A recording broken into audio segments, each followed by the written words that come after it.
सैयदना इस्माइल अलैहिस्सलाम से मिलने के लिए आते रहते थे।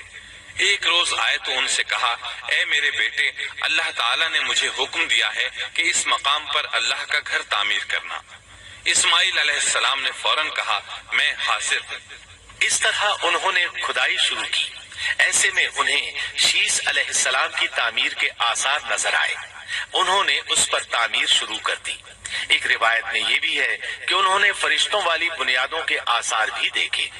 नबी करीम सल्लल्लाहु अलैहि वसल्लम की जवानी के दिनों में जब मक्के के कुरैश ने काबे की तामीर नए सिरे से की तो उन्होंने उसकी बुनियादों को गहरा करना चाहा।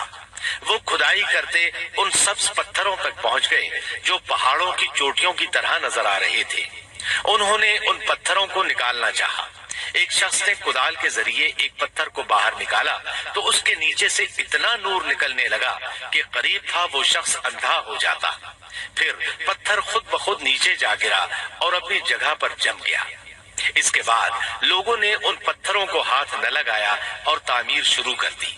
कुरान मजीद में तामीर काबा और बैतुल्लाह का तस्करा इस तरह आया है, और जब हमने बैतुल्लाह के मकान में इब्राहिम को जगह दी और फरमाया कि मेरे साथ शिरक न करना और मेरे घर को तवाफ, क़ियाम और रुकू और सुजूद करने वालों के लिए पाक रखना, और फरमाया बेशक लोगों के लिए जो पहला घर तामीर किया गया है वो मक्का में है, वो जहान वालों के लिए बरकत और हिदायत का जरिया है। उसमें वाज़े निशानियां हैं, मसलन मकाम इब्राहिम, तो जो कोई हरम में दाखिल होगा वो अमन में आ जाएगा। और फरमाया, और याद करो उस वक्त को जब इब्राहिम को उसके परवरदिगार ने कई बातों के जरिए आजमाया, वो उनमें पूरे उतरे तो अल्लाह ने फरमाया, मैं आपको तमाम लोगों का इमाम बना रहा हूँ। इब्राहिम ने कहा, ऐ मेरे रब, मेरी औलाद में से भी इमाम बनाइए। जवाब में अल्लाह ने फरमाया, मेरा इमामत का वादा जालिम लोगों के लिए नहीं है। और उस वक्त को याद करो जब हमने बैतुल्लाह को सवाब और अमन की जगह बना दिया और लोगों ने मकाम इब्राहिम को जाए नमाज बना लिया। हमने इब्राहिम को हुक्म दिया कि मेरे घर को तवाफ, एतिकाफ, रुकू और सुजूद के लिए पाक रखो। और वो वक्त भी याद रखो जब इब्राहिम ने दुआ की, ऐ परवरदिगार, इस शहर को अमन वाला बना दे और इसके मोमिन बंदों को फलों का रिज़्क़ अता कर। अल्लाह ताला ने फरमाया, मैं काफिरों को भी थोड़ा फायदा दूंगा, फिर उन्हें आग के अजाब की तरफ बेबस कर दूंगा। ये पहुंचने की जगह बुरी है। और वो वक्त याद करो जब इब्राहिम और इस्माइल बैतुल्लाह की बुनियादों को बुलंद कर रहे थे और दुआ मांग रहे थे, ऐ हमारे रब, हमारी मेहनत को कबूल फरमा, तू दुआ को सुनने वाला, जानने वाला है, और हमें अपना फरमाबरदार बना। हमारी औलाद में से भी एक फरमाबरदार गुरोह बना और हमें इबादत का तरीका सिखा और हम पर रुजू फरमा, क्योंकि तू ही तौबा कबूल करने और राह फरमाने वाला है। ऐ हमारे रब, इन लोगों में इन्हीं में से एक रसूल भेज जो इन पर तेरी आयात की तिलावत करे और इन्हें किताब और हिकमत सिखाए, इन्हें पाक करे, यकीनन तू गालिब हिकमत वाला है। तामीर के दौरान जब इब्राहिम अलैहिस्सलाम उस मकाम तक पहुंचे जहां आज हजर अस्वद है, तो अल्लाह ताला ने जन्नत से एक सफेद पत्थर भेजा। हदीस में है ये पत्थर निहायत सफेद था, अब स्याह हो गया है। इंसानों की गलतियां इसके स्याह होने का सबब बनी। जब दीवारें इंसानी कद के बराबर हो गईं, तो इस्माइल अलैहिस्सलाम एक पत्थर ले आए। अब इब्राहिम अलैहिस्सलाम उस पत्थर पर खड़े हुए। वो नंगे पांव थे। उसी वक्त पत्थर पिघल गया। उनके पांव उसके अंदर किसी कदर धंस गए। पत्थर पर उनके पैरों के निशानात आ गए। इसी पत्थर को आज मकाम इब्राहिम कहा जाता है। पहले ये पत्थर बैतुल्लाह की दीवारों के साथ रखा गया था। जब लोग तवाफ के लिए आते तो सैयदना इब्राहिम के पैरों के निशानात देखने के लिए यहाँ हुजूम हो जाता। इस तरह तवाफ करने वालों को दिक्कत का सामना होता। सैयदना उमर रजी अल्लाह अन्हु ने सहाबा किराम के मशवरे से इस पत्थर को इस जगह से कदरे हटाकर नमाज की सफों के करीब कर दिया ताकि तवाफ करने वालों को दिक्कत न हो। ये मकाम बहुत मुकद्दस है। अल्लाह ने फरमाया है, तुम मकाम इब्राहिम को जाए नमाज मुकर्रर कर लो। मकाम इब्राहिम के करीब इसके पीछे होकर नमाज पढ़ने का मौका मिल जाए तो लाजिमन वहाँ 2 रकात अदा किया करो। मौका न मिले तो फिर पूरी मस्जिद हराम में तवाफ से फरागत वाली 2 रकात पढ़ लिया करो। इस तरह काबा तामीर हुआ। तब नया हुक्म आया, लोगों में जो इस्तिताअत रखे उस पर अल्लाह के लिए हज बैतुल्लाह फर्ज है, और जो शख्स जानबूझकर एराज करे तो अल्लाह जहानों से बेनियाज है और उसे इसकी कोई परवाह नहीं।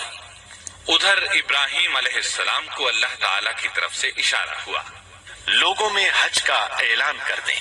इब्राहिम अलैहिस्सलाम कहने लगे, अल्लाह मेरी आवाज भला किस किस तक पहुँचेगी?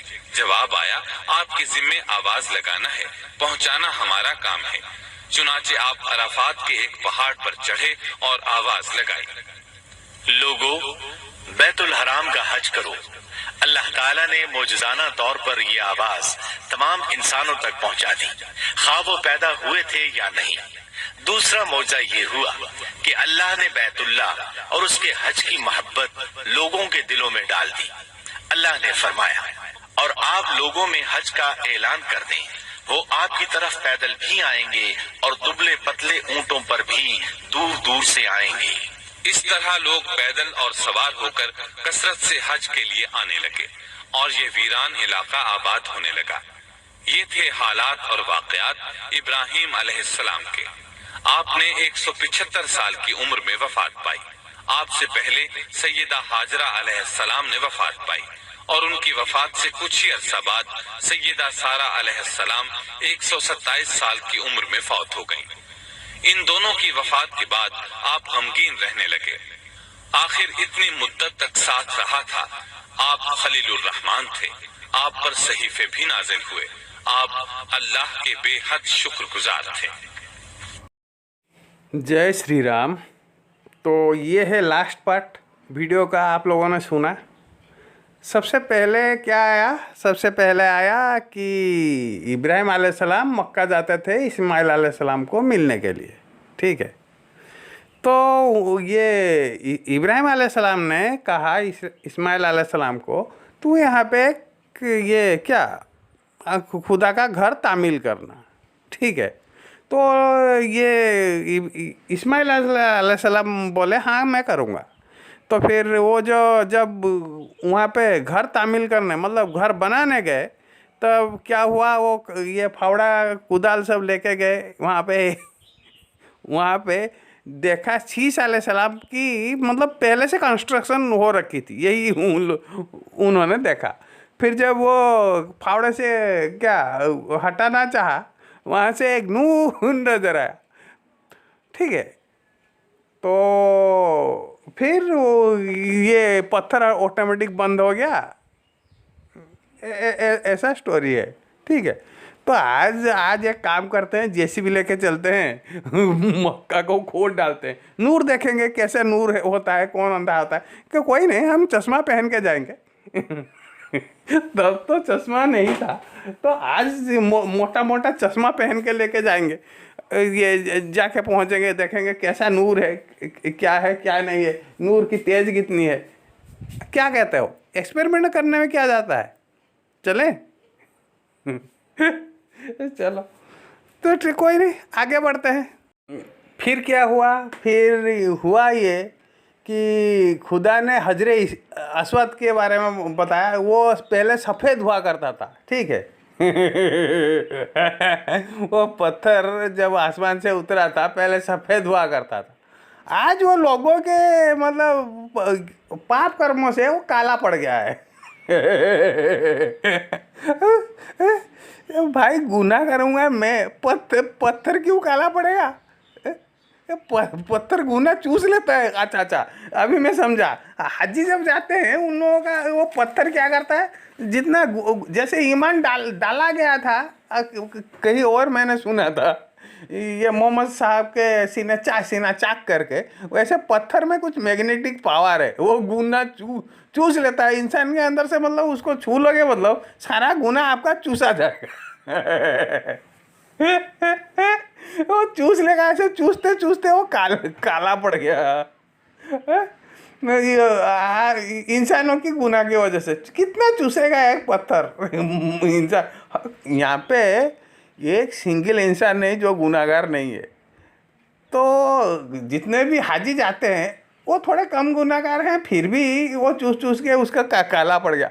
हर एक हिंदू अगर चला जाए तो मतलब हर कोई अगर चला जाए तो मैं ये यही सोच रहा हूँ वो काला से और क्या बन जाएगा, डार्क मैटर बन जाएगा। अच्छा तो कोई नहीं, ये मजाक की बात नहीं है, ठीक है, आप ईमान लाए हो, कोई नहीं। तो हाँ, तो लास्ट पार्ट चलते हैं। और एक इमाम, ये सॉरी भूल गया, अल्लाह ने इब्राहिम को बता दिया तू इमाम है, ठीक है भाई। इमाम किसके ऊपर है? इमाम जो इमाम है तो इमाम का अंडर फॉलोअर्स भी होना चाहिए ना। अल्लाह खाली इब्राहिम को बताता है, फॉलोअर्स को कौन बताएगा? फॉलोअर्स के इब्राहिम बताएगा। तो मैं अगर मान लो आज की डेट में मैं जाता हूँ, आपको बोलता हूँ मैं नबी हूँ, तो मेरे को तो आप मतलब ये जूते से मारोगे? नहीं मारोगे। अगर मान लो अल्लाह ने मुझे चुना, नबी चुना, ठीक है, मैं आप ही के पास जाऊंगा, बोलूँगा देखो मैं मेरे ऊपर ईमान लाओ, अल्लाह ने मुझे ये नबी चुना है, तो आप लोग क्या करोगे? मेरे को जूते से मारोगे कि नहीं मारोगे? अगर अल्लाह मेरे को चुनता है तो अल्लाह को ये करना चाहिए कि वो मतलब जितने भी फॉलोअर्स हैं या जो भी यहाँ पे रह रहे हैं उनको भी इत्तला दे देना जी मैंने फलाना को नबी चुना हूँ, ये आप लोग उनकी बात मानो। अगर मैं जाके आपको बोलता हूँ मैं नबी हूँ, आप तो मेरे को जूते से मारोगे, है कि नहीं? अगर अल्लाह आपको आके डायरेक्ट बोल देगा नहीं हमने उसको नबी चुना है, तब मेरे को थोड़ी आप जूते से मारोगे। तो इब्राहिम अलैहिस्सलाम यहाँ पे क्या है? अल्लाह का कम्युनिकेशन गैप है, इब्राहिम अलैहिस्सलाम को खाली बोल देता है, दूसरों को नहीं बोलता। ये तो आपस में मारपीट ये करवाने वाली बात है कि नहीं? ये है दूसरा पॉइंट। अब तीसरा पॉइंट, इब्राहिम अलैहिस्सलाम के पैर पे अभी क्या हुआ? ये कितने हजार ये मतलब वाट की करंट दौड़ गया मालूम नहीं, वो जो पैर रखे पत्थर पिघल गया। अच्छा, तो करंट दौड़ गया, क्या हुआ? नहीं हुआ होगा, मतलब आज तक मैंने तो देखा नहीं कोई, मतलब ऐसा हुआ होगा। ईमान लाने में क्या मुश्किल है? एक बार आप ईमान ले आए हो तो ये हर कुछ हो सकता है। कोई एक आएगा गर्दन काट देगा, दूसरा आएगा गर्दन जोड़ देगा, जिंदा कर देगा। ये भी ईमान लाए जो ईमान लाए हैं उन लोगों के लिए ये सब मुज्जा है, ये कोई मुश्किल काम नहीं। एक राइटर ये सब लिख सकता है, ठीक है। ये गधा का पैर ये इंसानों में फिट करवा सकता है, हाथी का सूंड हाथी का गर्दन इंसान के ऊपर फिट कर सकता है, इंसान का गर्दन हाथी के ऊपर फिट कर सकता है। इंसान सोच सकता है, इंसान लिख सकता है, प्रैक्टिकली ये सब पॉसिबल नहीं है, ठीक है। हम आगे ये मतलब पिछले वीडियोस में ये सब डिस्कशन कर चुके हैं, तो आगे इसके ऊपर और चर्चा करने की कोई ज़रूरत नहीं। लास्ट पार्ट को चलते हैं। लास्ट पार्ट में क्या है? सारा अलैहिस्सलाम 127 साल की उम्र में उनकी मौत हो जाती है, ठीक है। यही कहा, उससे सबसे पहले हाजरा अलैहिस्सलाम गुजर गए, फिर सारा अलैहिस्सलाम 127 ईयर्स उनको जब हुआ तब उनकी मौत हो गई, ठीक है। तो हमें तो उन लोगों की उम्र का डिफरेंस मालूम है, ठीक है। उन लोगों की उम्र का डिफरेंस कितना है? 30 ईयर्स, कल हम सुन चुके थे। तो 30 ईयर्स मतलब 127 प्लस 30 कितना हुआ? 157। तो 157 ईयर्स से लेके 175 ईयर्स तक ये जितने भी ये हो गए 175 माइनस कम से कम ये 15 साल, है कि नहीं? 157 सॉरी 18 साल, 18 साल तक ये आपके इब्राहिम अलैहिस्सलाम वो उनके गम में वो मतलब शाहजहान बन गए, ठीक है। जैसे स्टोरी हम सुनते हैं मुमताज़ महल के लिए जैसे, वैसे वो शाहजहान बन गए। यहाँ पे गौर करने वाली बात ये है, एक जगह आप बता रहे हो उन लोगों की उम्र का डिफरेंस कितना है, 30 ईयर्स है। एक जगह बता रहे हो उन लोगों की उम्र का डिफरेंस कोई नहीं जी। जब याद करो, जब इस्माइल अलैहिस्सलाम पैदा हुए तो सारा अलैहिस्सलाम की उम्र कितनी थी, 86 ईयर्स। ये हमने सुना। वही और एक जगह क्या बोलते हैं वो, जब इस्माइल अलैहिस्सलाम पैदा हुए तो किसकी उम्र, ये आपके इब्राहिम अलैहिस्सलाम की उम्र थी 87 ईयर्स। सारा अलैहिस्सलाम इब्राहिम अलैहिस्सलाम की एज डिफरेंस मात्र 1 साल का था। ठीक है, वही वीडियो आप ये पीछे से इधर घुमा घुमा के सुनो, ये इन्फॉर्मेशन मैं वहीं से बोल रहा हूँ।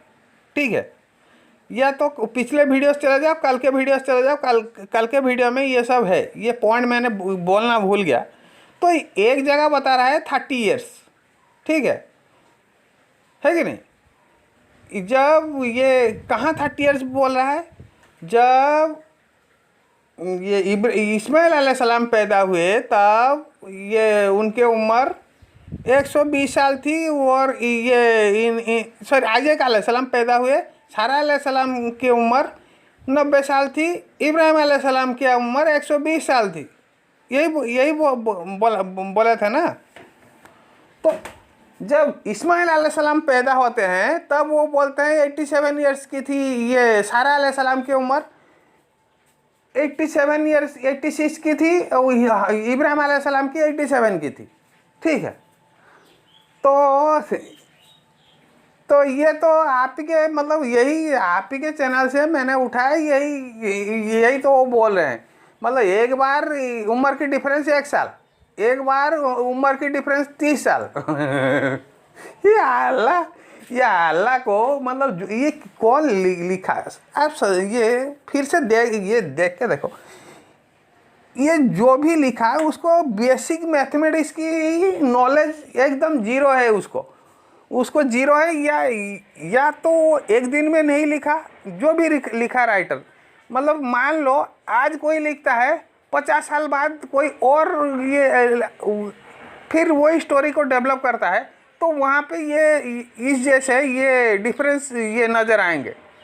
ठीक है, नहीं तो अगर मैं लिख रहा हूँ, मैं अगर ये स्टोरी प्लॉट कर रहा हूँ, मेरे को तो ये मालूम पड़ेगा ये इस्माइल अलैहिस्सलाम और ये उन लोगों की उम्र का डिफरेंस है 13। अगर दोनों की उम्र का डिफरेंस है 13, एक जगह बोल रहे हैं बाप और माँ का उम्र की डिफरेंस है मात्र आपके 1 साल, एक जगह फिर 30 साल कैसे हो जाएगा। खैर यही सब बातों के ऊपर आप ईमान लाए हो तो कोई नहीं, आप देखो, ये आप ही के ये चैनल से मैंने उठा के ये सब आप ही के सामने ही रख रहा हूँ।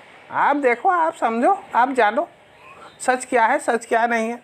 आप हो जनता जनार्दन, आपके पास देखो, और कुछ हो ना हो, बनाने वाला सबको अक्ल दिया है, आपको भी दिया है, मुझे भी दिया है, मतलब चींटी को भी अपने मतलब चींटी को जितना चाहिए उतना अक्ल दिया है। ये इसीलिए ईमान मत लाया करो कोई भी। मैं भी अगर जो बात बोलता हूँ, मेरे बातों के ऊपर आप ईमान मत लाओ। आप जाओ खुद तहकीकात करो, ठीक है, खुद रिसर्च करो, देखो मैं झूठ बोल रहा हूँ कोई सच बोल रहा हूँ। ठीक है, कुरान में जो भी लिखा है, मैं एग्जैक्टली आपसे यही मतलब चाहता हूँ, आप जाओ उसको डिटेल्ड एनालिसिस करके स्टडी करो, हर एक पॉइंट को एनालिसिस करके स्टडी करो, तब आपको मालूम पड़ जाएगा कुरान में कितनी ज़्यादा झोल है। ठीक है, आज के लिए रखते हैं फिर। जय श्री राम।